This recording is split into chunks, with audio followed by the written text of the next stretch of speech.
नमस्कार दोस्तों, मैं हूं आपका होस्ट और दोस्त फरहान रशीद और आप इस समय देख रहे हैं हमारा खास एपिसोड कर्नाटका सियासत .com। ये वीडियो फरहान रशीद के यूट्यूब चैनल और कर्नाटका सियासत के यूट्यूब चैनल में अपलोड किया गया है। 1 जनवरी 2023 के बाद यानी कि 1 जनवरी 2023 के बाद हिंदी में कोई भी न्यूज़ फरहान रशीद के यूट्यूब चैनल में नहीं आएगी, क्योंकि फरहान रशीद का YouTube channel totally fully Kannada में चलाया करेंगे। और किसी को हिंदी में अपडेट्स चाहिए तो वो कर्नाटका सियासत .com यूट्यूब चैनल को सब्सक्राइब करें। जब से मैं वापस यूट्यूब पर आया हूं, तकरीबन 6-7 महीने या 1 साल हो गए कि मैं यूट्यूब में नहीं था। बीच बीच में एक छोटा सा एक वीडियो या 2 वीडियो डाल देता था, लेकिन तकरीबन 1 साल हो गया है कि मैं यूट्यूब पर ज़्यादा एक्टिव नहीं था। अब पिछले 15-20 दिनों से मैं लगातार यूट्यूब पर आ रहा हूँ।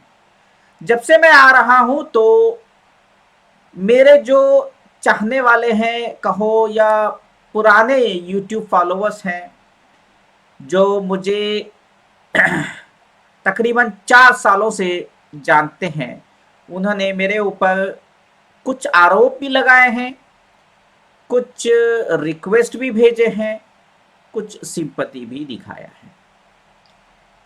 अब पहले जो है जिन जिन लोगों ने जो है दुआएं की, उनका बहुत बहुत शुक्रिया। अल्हम्दुलिल्लाह तबीयत अभी पहले से बहुत बेहतर है और ये आप लोगों की दुआ की वजह से है। और दूसरी बात, मैं उन लोगों का शुक्रिया अदा करता हूं, जब मैं बहुत ही तकलीफ में था मैंने वीडियो में अपील की थी। जब अपील की थी तो मैंने मदद मांगी थी, तो वैसे पूरी तरीके से मदद तो नहीं मिली थी, लेकिन कुछ 12 या 13 कह सकता हूं मैं आईएमए के इन्वेस्टर्स हैं जिन्होंने मुझे बढ़ चढ़कर मदद की। कुछ लोगों ने कर्जे के तौर पे मदद की, कुछ लोगों ने जो है इंसानियत के तौर पे मदद की। जिन लोगों का मैंने कर्जा ले रखा है, इंशाल्लाह बहुत जल्द उसको लौटाने की कोशिश करूंगा। आप लोगों से गुजारिश है कि दुआ करें कि मैं इस लायक बन जाऊं कि मैं जिससे कर्जा लिया है उनको मैं पैसा लौटा सकूं। वैसे उन्होंने ऐसी कोई शर्त नहीं रखी है कि आप इतने दिनों में दीजिए, उतने दिनों में दीजिए, लेकिन बस जो वक्त पे मुझे सपोर्ट चाहिए था वो उन्होंने किया है। तो मैं अपनी ज़ुबान को ज़रूर जो है, जो मैंने ज़बान दी है उसको ज़रूर निभाऊंगा। अब रही बात, कुछ लोगों ने जो है इल्ज़ामात लगाए हैं। अब उन लोगों के लिए जो लोग कह रहे हैं कि फरहान रशीद भाई ने धोखा दिया है आईएमए के इन्वेस्टरों के लिए, आईएमए के इन्वेस्टरों के लिए कुछ बोलते नहीं हैं, आजकल आईएमए की न्यूज़ नहीं देते हैं, ये सारे फलाने फलाने जो चीज़ें आ रही हैं। अभी हाल ही में व्हाट्सएप में मैसेज भी आए थे और कमेंट्स में भी इस यूट्यूब चैनल में आए थे, फरहान रशीद भाई आपसे ये उम्मीद नहीं थी, आप हमें धोखा दे दिए। उन लोगों से मेरा सवाल है, धोखा मैंने नहीं दिया है। क्या आईएमए के 1 लाख इन्वेस्टर्स, गौर से सुनिएगा, आईएमए के 1 लाख इन्वेस्टरों में से सिर्फ 12 या 13 ही लोग थे जो इंसानियत दिखा रहे थे? जब मुझे हद से ज्यादा जरूरत थी, जब आप लोगों को जरूरत थी एक मीडिया चैनल की, मैं बिना बुलाए, बिना दावत दिए, एक इंसानियत की तौर पे और एक मजहबी भाई समझ के एक कदम उठाया और उसका नतीजा जो है पॉजिटिव आया है। आप लोगों को जरूर याद होगा, याद करिए, आईएमए के अलावा कितने कंपनियां आई, हलाल हलाल बोल बोल के आवाम को लूट कर चली गई। शुरुआत करते हैं, एम्बिडेंट है, हीरा गोल्ड है, बुर्राक है, मुजारिबा है, इंजाज है, ऐसे कई 40 फर्जी कंपनियां थी। आईएमए से पहले की बात कर रहा हूं मैं। आला आला वेंचर्स है, चॉकलेट नदीम की, ये तमाम के तमाम कंपनियों ने तो लोगों को लूटा, लेकिन इंसाफ जो है उन इन्वेस्टरों को नहीं मिल रहा था। उसके पीछे दो कारण थे। जो लोग मेरे पे इल्जाम लगा रहे हैं उसी का जवाब देने की कोशिश कर रहा हूं।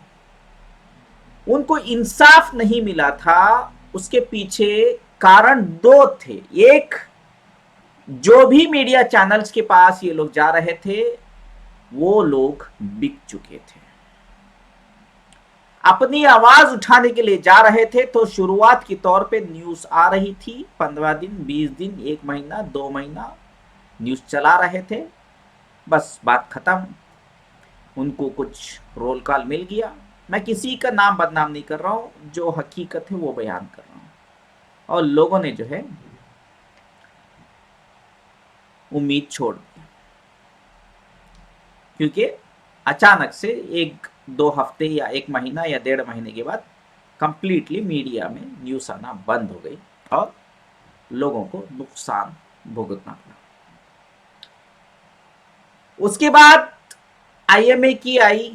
जब आईएमए एक्सपोज हुआ, वहां पे भी यही होने वाला था, बहुत जल्द होने वाला था। जब चोर मंसूर खान जो है दुबई भाग गया था, उस समय न्यूज बहुत जोरों से चल रही थी, लेकिन फेवर किस में चल रही थी? चोर मंसूर खान के फेवर में चल रही थी न्यूज। ये आप लोग भी बहुत खूब जानते हैं। फार्मर शिवाजीनगर एमएलए, जिसका मैं नाम नहीं लेना चाहता क्योंकि कोर्ट के ऑर्डर्स हैं, उनके खिलाफ 400 करोड़ खाने का इल्जाम लग रहा था। और यही न्यूज जो है दोहरा दोहरा के जो है न्यूज चैनलों में दोहराया जा रहा था। और सब आईएमए के जितने भी इन्वेस्टर्स, जिसमें अभी मेरा ये यूट्यूब देख रहे हैं, ये वीडियो देख रहे हैं, वो भी शामिल हैं। जो आईएमए के इन्वेस्टरों की बात कर रहा हूं, जो आईएमए में इन्वेस्टमेंट नहीं किया, मैं उनकी बात नहीं कर रहा, वो लोग भी शामिल हैं। इन सब लोगों का मानना यह था कि चोर मंसूर खान चोर नहीं है, वो मसीहा है, दीनदार है, अमानतदार है। बहुत सारी जो है इनकी तारीफ में वो जो लफ्ज इनके थे वो अलग ही अंदाज में थे। ये लोग बेखबर थे कि मंसूर खान ने इनको हलाल की टोपी पहना के दुबई भाग गया है, झूठा सुसाइड का बॉम्ब डाल के दुबई भाग गया है। वो एक वाहिद एक शख्स था जो यूट्यूब चैनल के जरिए आवाज उठाना शुरू किया। मैं बहुत ही इसमें, बहुत सारे लोग जो है कहेंगे कि इसमें क्रेडिट मुझे जाता है, क्रेडिट मुझे जाता है, क्रेडिट मुझे जाता है। जिसको जो भी कहने दो, मुझे कोई फर्क नहीं पड़ता। इसमें वो शख्स जो वाहिद शख्स था जिसने सही में दिल से आवाज उठाई आईएमए के इन्वेस्टरों के लिए, वो था मैं खुद, फरहान रशीद। क्योंकि मेरी नीयत अलग थी। मैंने एम्बिडेंट के केसेस देखे थे, वो नौटंकी कुमार जो लोचा मुक्ता कथा, टोपी लाल कृष्णा, वो क्या कर रहा था मुझे अच्छे से मालूम था। खुलेआम लोगों को लूट रहा था। नौटंकी कुमार अभी कुछ और नाग शक्ति लेकर आ रहा है, कुछ और एनजीओ अपनी चला रहा है बेंगलुरु में, नौटंकी कुमार। खैर, हमें दूसरों का क्या लेना देना। उस समय मैंने अपना यूट्यूब चैनल को खोलकर नया एक आवाज उठाने की कोशिश की, क्योंकि यूट्यूब चैनल में मैं आने से पहले या यूट्यूब चैनल को लॉन्च करने से पहले कि लोगों की मदद करने के लिए कुछ आवाज़ उठानी है, उसको वो कदम उठाने से पहले मैंने लोचा मुक्ता का भी हाथ पकड़ा था, वहां से भी आवाज़ उठाने की कोशिश की, लेकिन मैं जान चुका था कि सब के सब बिके हुए हैं, सब के सब बिके हुए हैं। यही वजह थी कि मैंने जो है उसके बाद मीडिया चैनल्स को कांटेक्ट किया, मैंने न्यूज़ चैनलों को कांटेक्ट किया, मैंने न्यूज़पेपर्स खास करके उर्दू न्यूज़पेपरों को कांटेक्ट किया। नाम नहीं लूंगा मैं किसी न्यूज़ चैनल का या न्यूज़ पेपर्स का। सब लोगों ने बस अपने हाथ खड़े कर दिए, बस बोलते गए कि हाँ करेंगे करेंगे, लेकिन कुछ नहीं किया।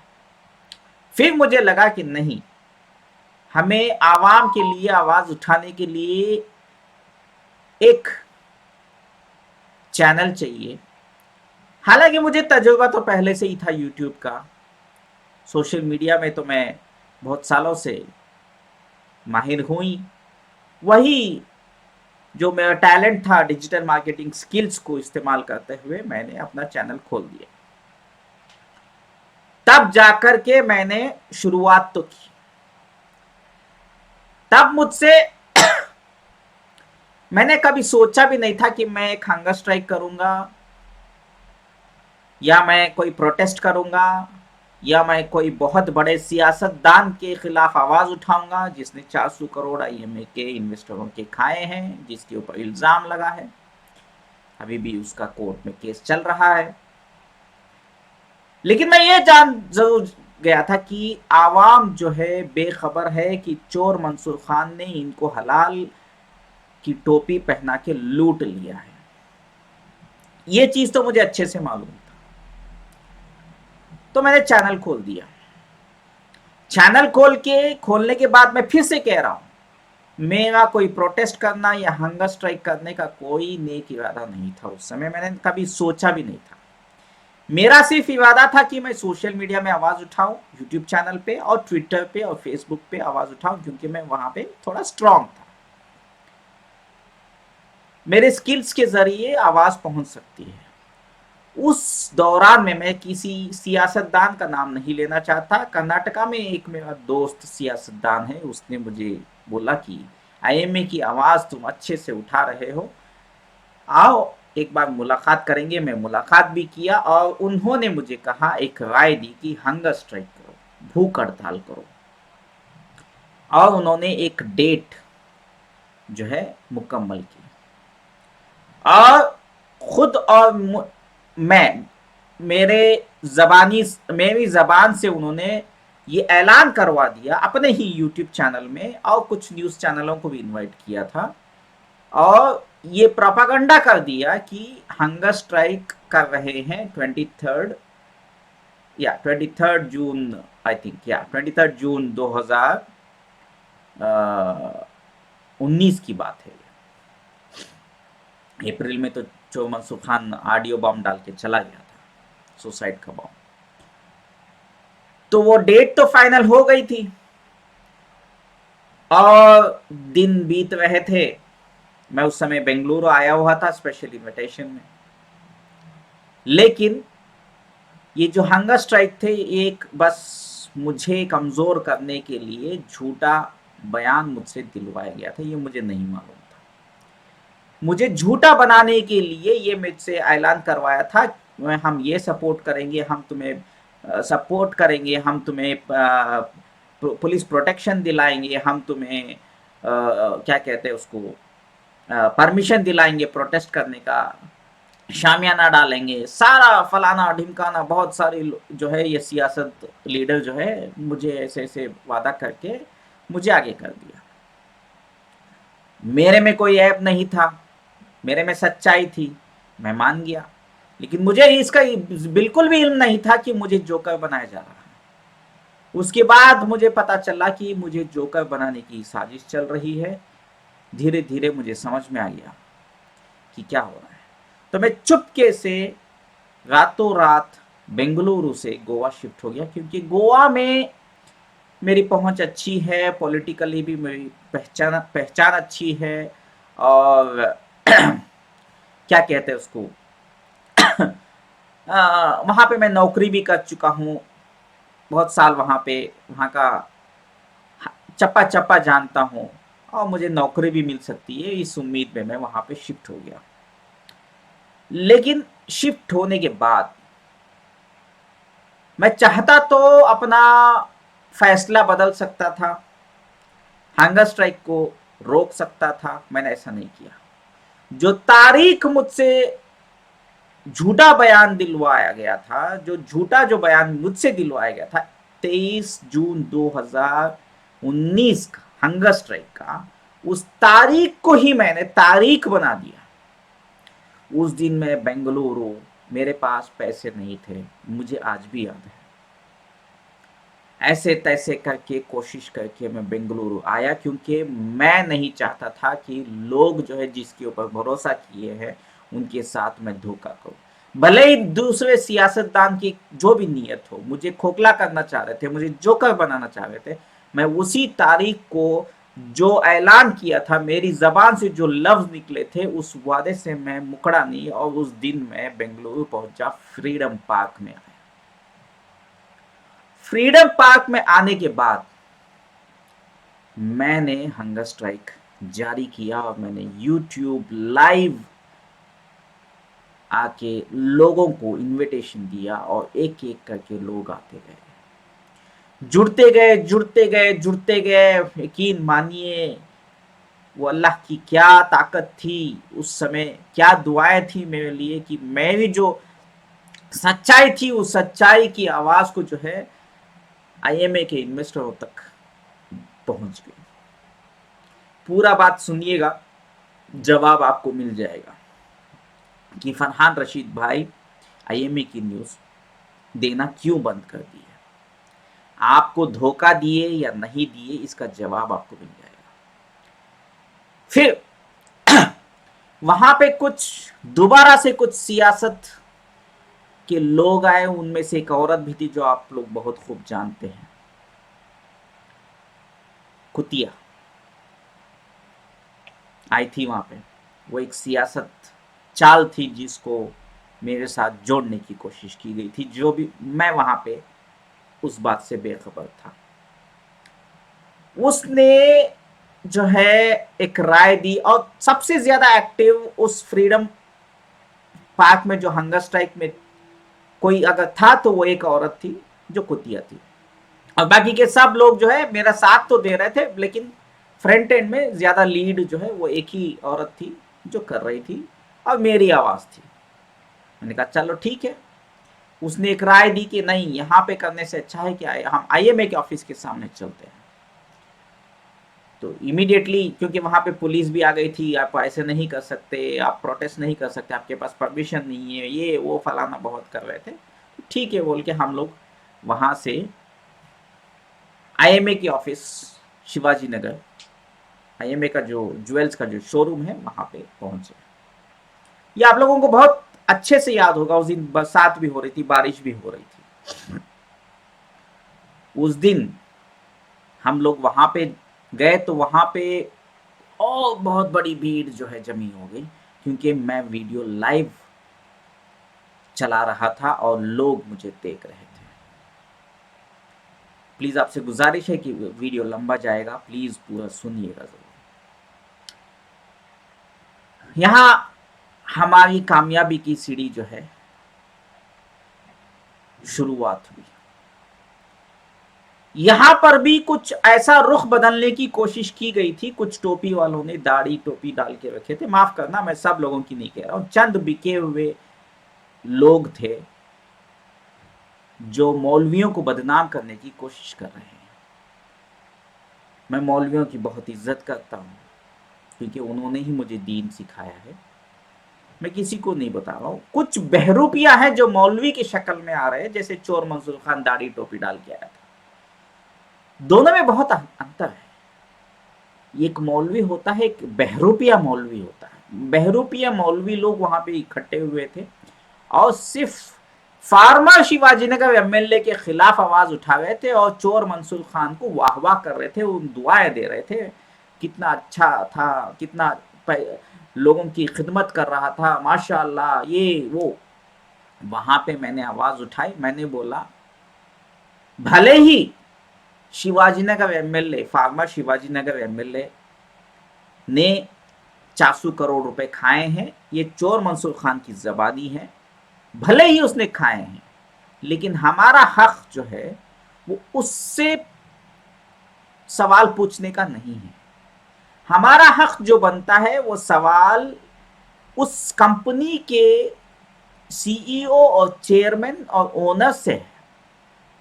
हमने अपना पैसा जो है, हमने जो अपनी जो अमानत है उसको चोर मंसूर खान के हाथ में सौंपा था, ना कि फार्मर शिवाजी नगर एमएलए के हाथ में नहीं दिया था। तो 400 करोड़ उसने खाए हैं या नहीं खाए हैं ये हमें जो है वक्त बताएगा, लेकिन हमारा गुनहगार फार्मर शिवाजी नगर एमएलए नहीं है। हमारा गुनहगार वो कंपनी का सीईओ, आईएमए का CEO, chairman, MD Mansoor Khan है। और हमने जो है जो नारे लग रहे थे फार्मर शिवाजी नगर एमएलए के खिलाफ, वो नारे जो है टर्न होके धीरे धीरे करके कंपनी के सीईओ, आईएमए के सीईओ चोर मंसूर खान के खिलाफ शिफ्ट हुए। जैसे ही ये शिफ्ट हुआ, वो चोर मंसूर खान मेरा यूट्यूब चैनल देख रहा था और उसने एक वीडियो और रिलीज किया,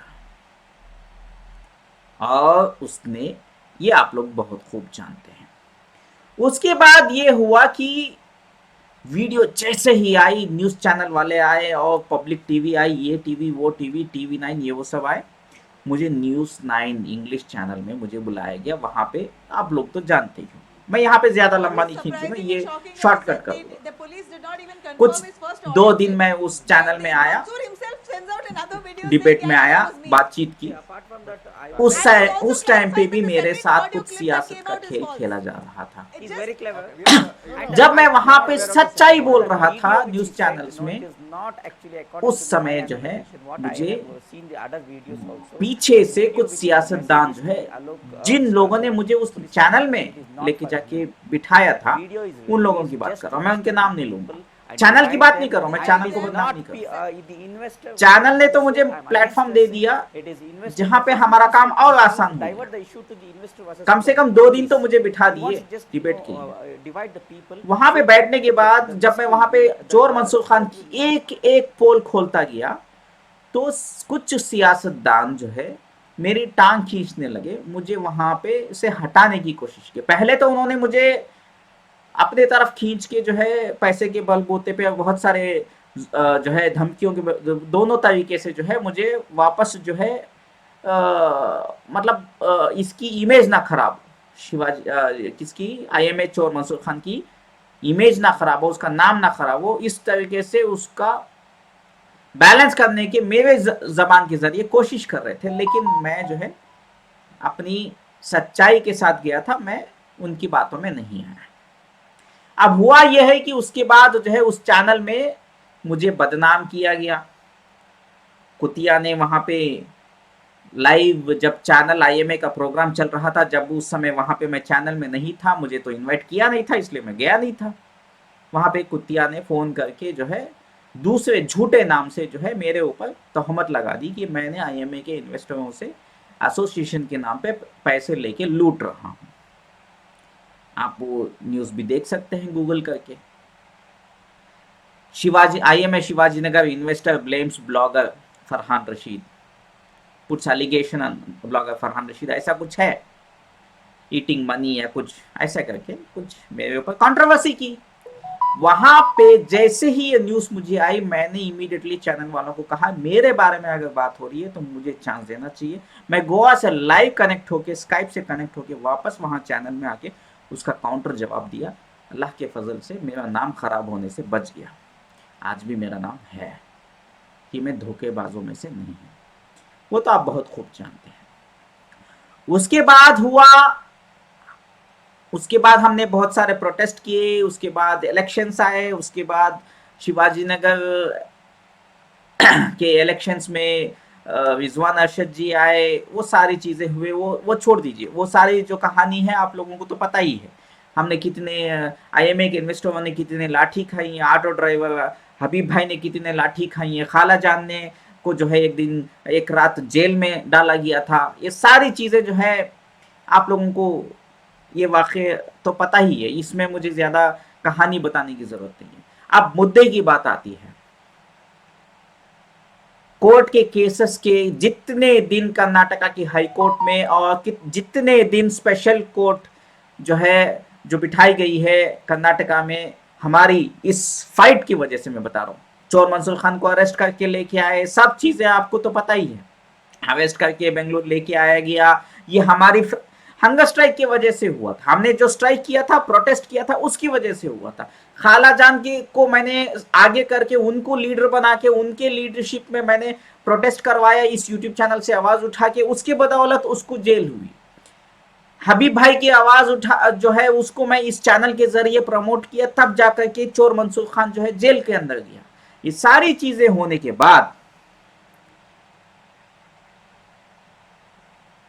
हर अपडेट जो है, कोर्ट की अपडेट जो है मैं देने लग गया। रोजाना मैं आप आईएमए के इन्वेस्टरों के साथ टच में रहा, रोजाना अपनी रोजी रोटी फैमिली सब छोड़ दिया, सिर्फ आपको ही फैमिली बना के लेके चला। गौर से सुनिएगा पूरा वाकया, आपको जवाब मिल जाएगा कि क्यों आईएमए के इन्वेस्टरों को अपडेट्स मैं देना बंद कर दिया। उसके बाद होता यह है कि कुछ दिन और गुजर गए, आईएमए का केस जो है सॉल्व हो जाता है। हालांकि बहुत सारे 90% आईएमए के इन्वेस्टरों को अभी भी उनके खाते में, उनके बैंक में पैसे नहीं आए हैं, ये अलग बात है, लेकिन केस जो है हम जीत गए। कोर्ट ने फाइनली, कर्नाटका के हाई कोर्ट और स्पेशल कोर्ट ने फाइनली ये ऐलान कर दिया कि लोगों को के साथ धोखा हुआ है और लोगों को जो है जितने भी आईएमए के प्रॉपर्टीज हैं और चोर मंसूर खान के प्रॉपर्टीज हैं उस जो सीज किया गया है उसको बेच के पैसा दे दिया जाए। उसके बाद आईएमए की कॉम्पिटेटिव अथॉरिटी ने जो है जो कैश था उसको कुछ आईएमए के इन्वेस्टरों को पैसा दिया, और उसके बाद कुछ एसेट्स थे जो फर्नीचर वगैरह ये वो था, मेडिसिन थे, ये थे वो थे, जो ऑक्शन में जो सेल आउट हो गया उसमें से भी जो पैसा इकट्ठा हुआ वो पैसों से भी कुछ आईएमए के इन्वेस्टरों को पैसा गया। कुछ 7,000 से 9,000 के बीच आईएमए के इन्वेस्टरों को जो है इंसाफ मिला। अब बाकी के इन्वेस्टरों को इंसाफ नहीं मिला, अभी भी मिलना बाकी है।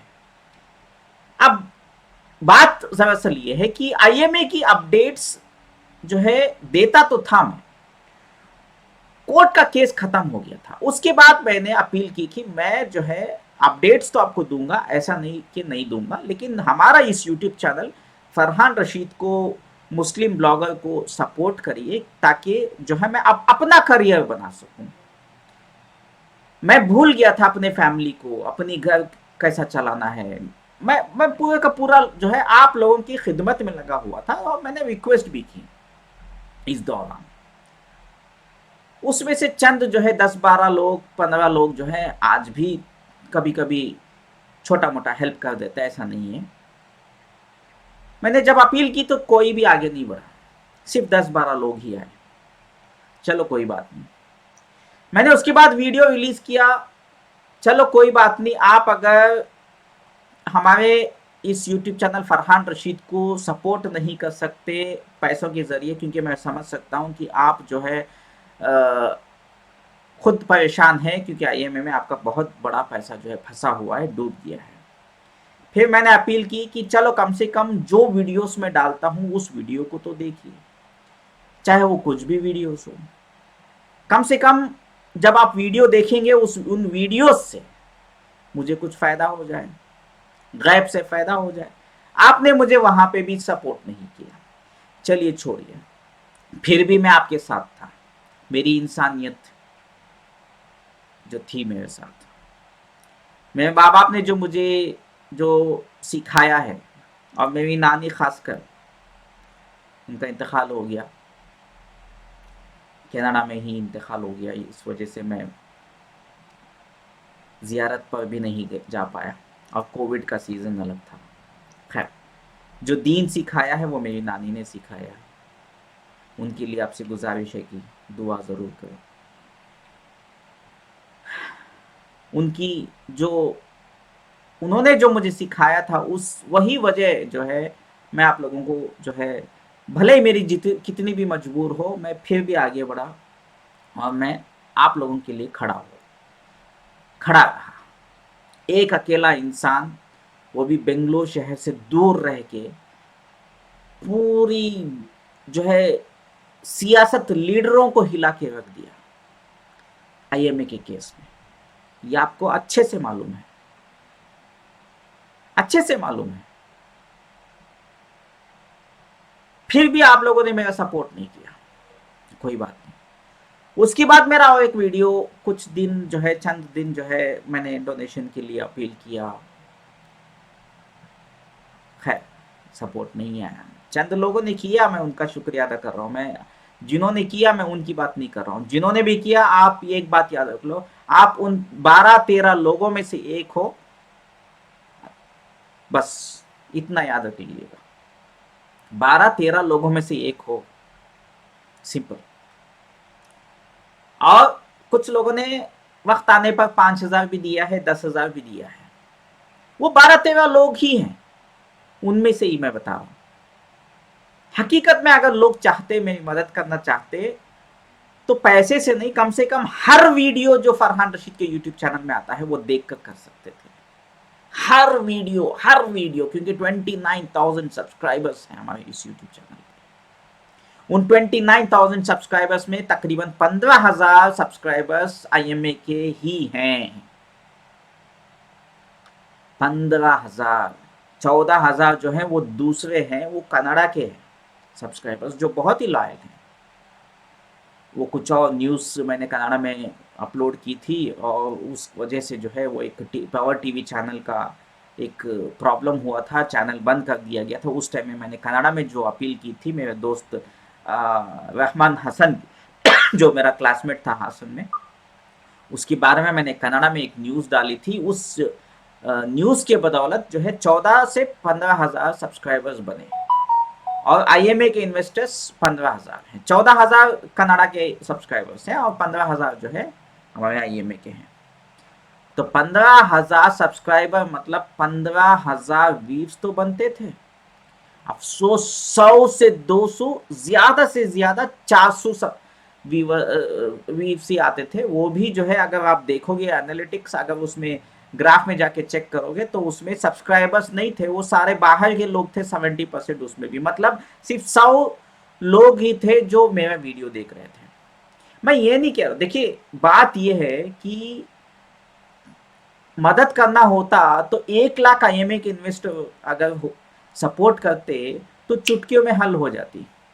लेकिन 1 लाख आईएमए के इन्वेस्टर की छोड़ो, 50,000 आईएमए के इन्वेस्टर्स भी अगर सब लोग जो है अगर 10-10 रुपए भी कंट्रीब्यूट किए होते उस समय जब मुझे हद से ज्यादा जरूरत थी, आपको पता है मेरी तबीयत खराब हुई है, मैंने अपील की थी, कोई मदद के लिए नहीं आया सिवाय 10-12 लोगों की। उनके लिए जितना भी दुआ करो कम ही है। कुछ लोगों ने कुछ और तरीके से भी मदद की, पैसे से नहीं, लेकिन मुझे कुछ काम दिलवा के भी मदद की है। कुछ लोगों ने मेडिसिन दे के मदद की है, नहीं बोल के नहीं है, उनका मैं शुक्रिया अदा करता हूँ। लेकिन बात दरअसल ये है कि चुटकियों में हल होने वाला मसला जो है नहीं हुआ। मैं रोजाना आप लोगों के लिए 4 साल से आईएमए के इन्वेस्टरों के लिए लड़ रहा था, और मैं कोर्ट का केस जीत कर दिखाया। भले मैं वहां पे एडवोकेट्स को हायर नहीं किया, ना मैंने एडवोकेट्स को पैसे दिया, ना आप लोगों ने दिया है। कुछ लोगों ने डोनेशन बीच बीच में दिया है 50-100 रुपए, वो अलग बात है, वो मैं उनकी बात नहीं कर रहा हूँ। जिन्होंने जो उनसे हुआ जो किया वो अलग बात है, उनका शुक्रिया आज भी मैं कर रहा हूँ। मैं उनसे नाराज नहीं हूं मेरे भाइयों, बुजुर्गों, दोस्तों। मैं उनसे नाराज हूं जो लोग अगर पैसे से मदद नहीं कर सकते थे तो कम से कम वीडियोस, मेरे हर वीडियोस को देख के मदद कर सकते थे। इनडायरेक्टली मेरे आमदनी बढ़ जाती, चैनल प्रमोट होता, चैनल के जरिए मुझे इनकम आती और मेरी प्रॉब्लम सॉल्व हो सकती थी। लेकिन कोई नहीं आगे, कोई नहीं सपोर्ट किया। अब पॉइंट पर ठीक से आता हूं, आप मुझे बताइए, जब मेरी तबीयत खराब थी, जब मैंने आप लोगों को अपील किया, जब आप लोगों ने मेरी मदद नहीं की, तो मैं आप लोगों को आईएमए की अपडेट क्यों दूं? खैर, मेरे पास दूसरा रीजन भी है। आप मदद नहीं किए इसलिए नहीं दे रहा हूं अपडेट करके नहीं है। सीधी सीधी बात बोलना है तो मेरा भी घर है, मुझे अपने आगे की जिंदगी भी देखनी है। अगर मेरी तबीयत नहीं खराब होती तो भी अगर मैं आईएमए की अपडेट्स बंद कर रहा हूं तो उसमें एक रीजन तो था, क्योंकि कोर्ट का केस खत्म हो गया है। आज नहीं तो कल आईएमए के इन्वेस्टरों को पैसा पहुंच जाएगा, ये तो मुझे मालूम है, क्योंकि कोर्ट ने ऑलरेडी लोगों को पैसा देने के लिए बोल दिया है। प्रॉपर्टीज को ऑक्शन के लिए बार बार न्यूज़पेपर में इश्तिहार दिया जा रहा है आईएमए की कॉम्पिटेंट अथॉरिटी की तरफ से। प्रॉपर्टी सेल नहीं हो रही है, यही एक वजह है जिसकी वजह से लोगों तक अभी तक पैसा नहीं पहुंचा है। पैसा जरूर मिलेगा उनको, चाहे मैं रोज आईएमए की अपडेट दूं या ना दूं, चाहे मैं आईएमए के इन्वेस्टरों के लिए लड़ूं या ना लड़ूं, वो अलग बात है। लेकिन अगर मैं वीडियो बंद भी कर देता, अगर मेरी तबीयत अच्छी भी होती, तब भी आप लोगों को मैंने इंसाफ दिला के ही जो है वीडियोस बंद किए थे।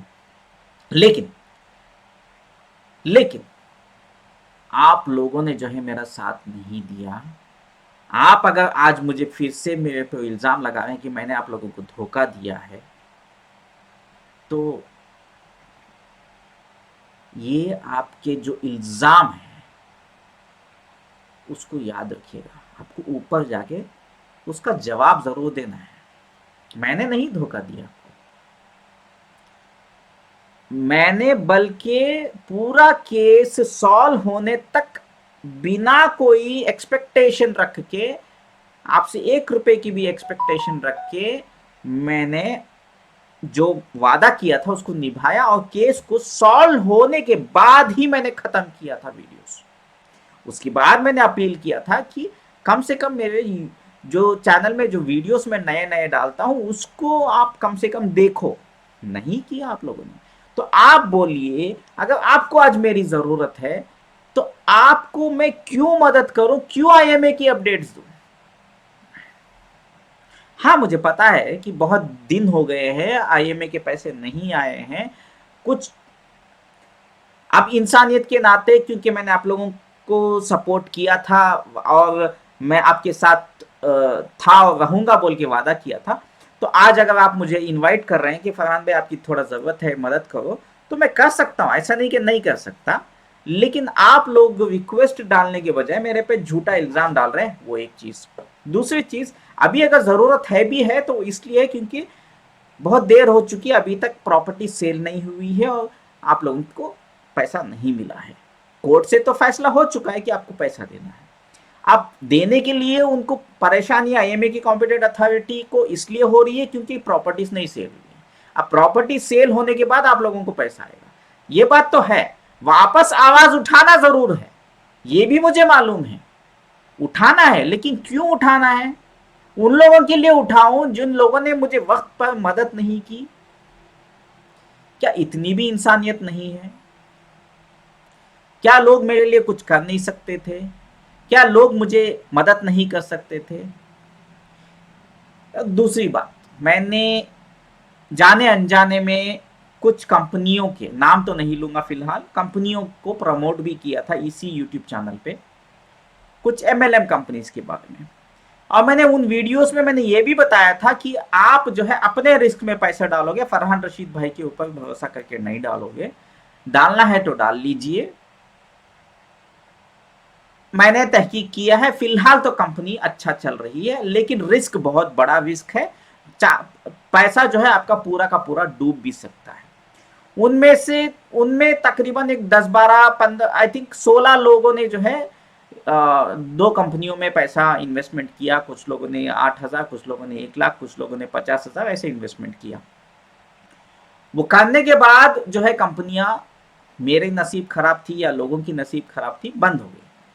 लेकिन मैं उनको पैसा डालने से पहले ही आगाह कर दिया था कि अगर डूब गया तो मेरे पे झूठा इल्जाम मत लगाना, मेरे पे इल्जाम मत लगाना। उसके बावजूद जब कंपनियां बंद हो गई तो मेरे ऊपर भी इल्जाम लगाया गया।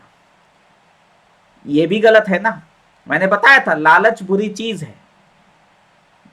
अगर फरहान रशीद भी आपके सामने आके कह रहा है कि ये कंपनी अच्छी है, इसमें पैसा लगाओ, मैंने कहा था कि मत लगाओ, फिर भी आप लोगों ने लगाया। मैंने कहा था रिस्क लेना चाहते हैं कि अगर पैसा डूब गया तो डूबने दो, एक कोशिश करके देखना चाहते हैं तो देखिए। तो आपने लगाया, आप रिस्क लेना चाहते थे। और उन वीडियोस में मैंने साफ साफ बड़े बड़े वर्ड्स में लिखा था, कॉशन करके लिखा था, investment in MLM is subject to risk. Farhan Rashid is not responsible for any of your losses. ये मैंने क्लियर कट डिस्प्ले किया था उन वीडियोस में, फिर भी आप लोगों ने मेरे पे झूठा इल्जाम लगाया। तो मैं IMA के इन्वेस्टरों के लिए आप बताइए कमेंट के जरिए मैं क्यों खड़ा हूं, क्यों मदद करूं, इसका सवाल का जवाब दीजिए। उसके बाद अगले वीडियो में मैं बताऊंगा कि मुझे वापस आप लोगों के लिए आवाज उठाना है या नहीं उठाना है। वीडियो बहुत लंबा किया है, लेकिन ये बात जरा याद रखिएगा। फिलहाल के लिए आपसे इजाजत मांगता हूं। इस वीडियो को वायरल करिएगा, लाइक करना है तो लाइक करिए, शेयर करना है तो शेयर करिए। आपसे तो उम्मीद मैं कर ही नहीं सकता। सब्सक्राइब नहीं किया है तो सब्सक्राइब जरूर करें। आपका फरहान रशीद, कन्नड़ा।